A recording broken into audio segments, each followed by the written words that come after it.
Hello from the town of Hoylake on the Wirral Peninsula. Just currently visiting a church here named St Hildeberg's Parish Church. It's an Anglican church in a Grade 2 listed building, less than a mile from the beach.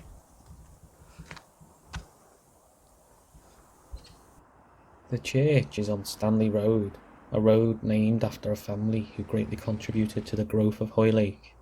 The land the church is built on was gifted to the parish by Lord Stanley himself. The church was built in the 1860s and designed by Edmund Kirby. The church is dedicated to a 7th century holy woman named Hildeberg, who is revered in this area. Hildeberg led a life of religious servitude on nearby islands in the mouth of the Dee estuary.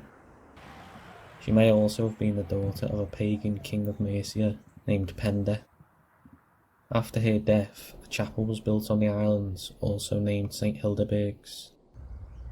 This chapel was listed in the Domesday Book of 1086 as the chapel on the island in the sea. The islands were known as Hildeberg's Islands, but in time that was shortened to Hilbre Islands. There are 3 in total, and they are cut off twice a day by the tide. The Little Eye, which becomes submerged under high tides. The Middle Eye, with sharp cliffs and a barren grassy top. And the largest, known simply as Hilbre Island, with few settlements but no permanent residents, with no electricity or running water.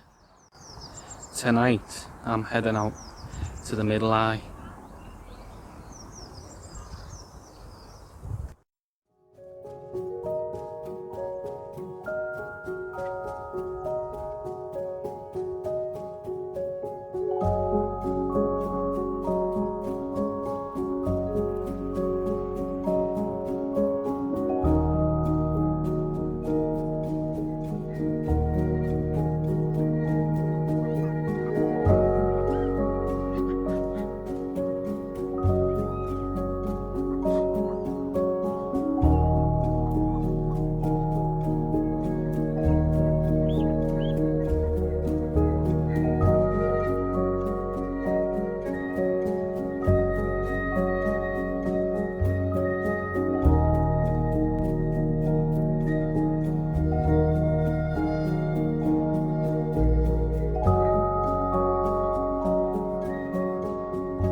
Hilbre Islands are formed of red bunter sandstone, over 240 million years old.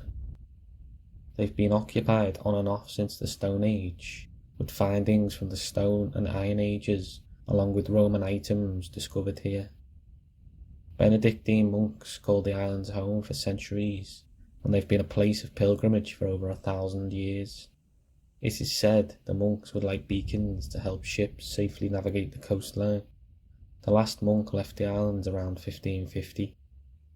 In the centuries since, the islands had an inn and a factory, and pirates may have used the islands as a hideout.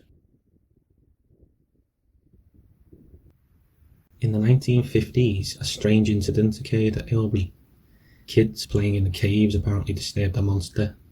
A giant crab, 6 feet wide, lurched from the darkness and almost caught a young girl named Susan Rogers in its claws. The girl remained hysterical after the encounter.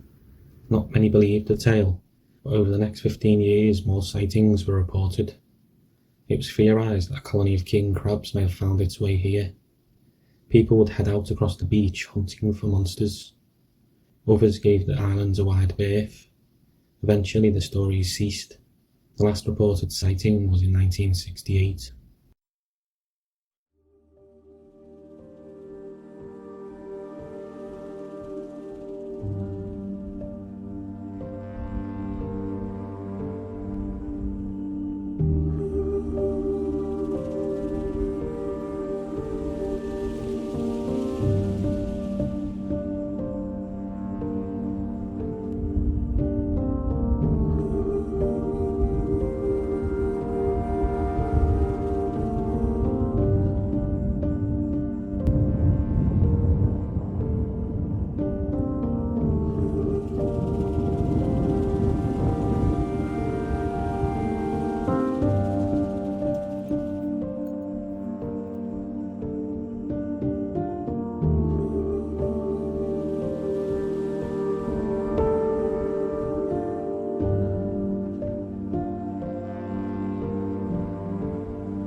In the summer, Hilbre Islands can get over 500 visitors a day.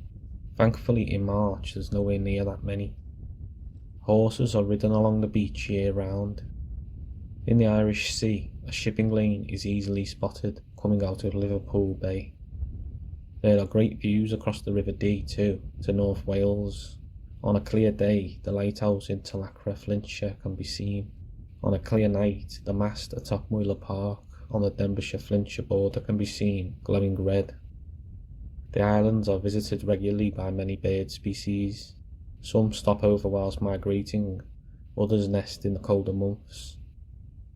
A colony of Atlantic grey seals likes to rest on the two sandbars in the estuary, named Salisbury Bank and West Hoyle Bank.